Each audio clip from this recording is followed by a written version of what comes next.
I suppose, listening to the committee, you'd wonder, is it reflective of the Dáil? And if it is, then how did Coilte, get on this list of state resources, the privatisation of which was to be considered? I mean, when this government came to power, there was a list being drawn up of what was going to be flogged off. It was, well, the Minister for Finance of the last government had to draw up a list and commissioned a list to be drawn up. Coilte was on it. But look, the reality is, like a lot of TDs here, I mean, I come from Clare, it's the third most forested county in Ireland, both in terms of the size of the forest estate in Clare and also the proportion of the county which is forested. And of course I would have a lot of concerns about any sale of harvesting rights and the impact that would have.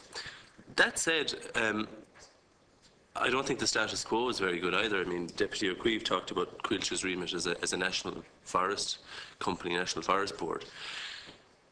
And Coilte simply isn't performing that function as it stands.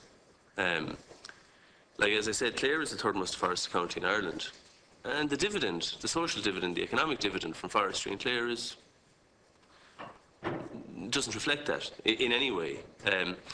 Like there isn't any requirement of a social dividend to the communities where there's forestry in Ireland.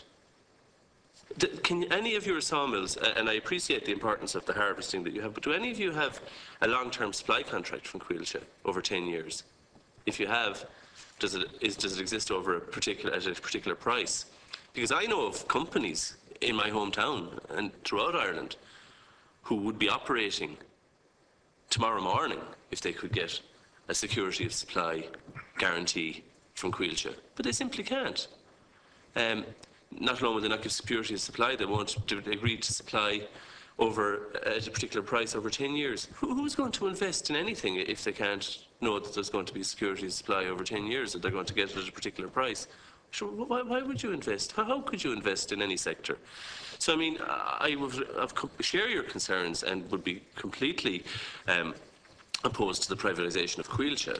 I would also be very concerned about any proposal for the sale of forestry rights. But that said, I don't support the status quo or think that what exists now is a properly managed state forestry sector, because I don't see any evidence of that where I live. And I live on the edge of one of the biggest plantations in the country. It stretches from Scariff to Gart over to Loughrea and back to Scariff again.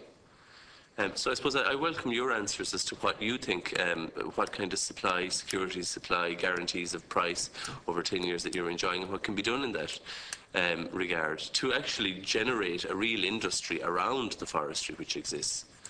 Thank you. I think Deputy McNamara asked a question about long-term supply contracts. There are no long-term supply contracts. Long-term supply contracts? There are no contracts whatsoever. But then why would you give somebody a contract when you can sell what you have and maybe twice as much? So there are no to keep an industry going and employment, maybe that's absolutely. Coilte might come about at some point.